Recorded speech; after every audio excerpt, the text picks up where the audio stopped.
నమస్కారం, ఘంటారావానికి స్వాగతం. ముందుగా ప్రధాన అంశాలు.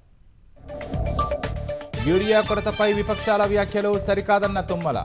రైతులను అడ్డుపెట్టుకుని రాజకీయాలు చేస్తున్నారని మండిపాటు.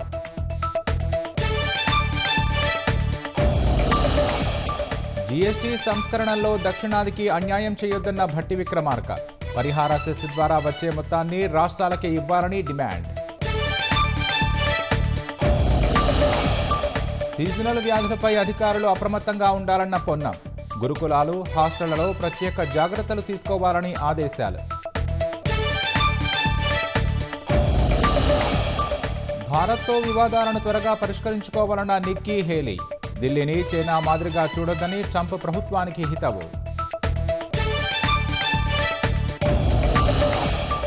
ద్వైపాక్షిక చర్చలకు రష్యా సిద్ధంగా లేకపోతే గట్టిగా స్పందిస్తాం. అమెరికాకు ఉక్రెయిన్ అధ్యక్షుడు జెలెన్స్కీ విజ్ఞప్తి.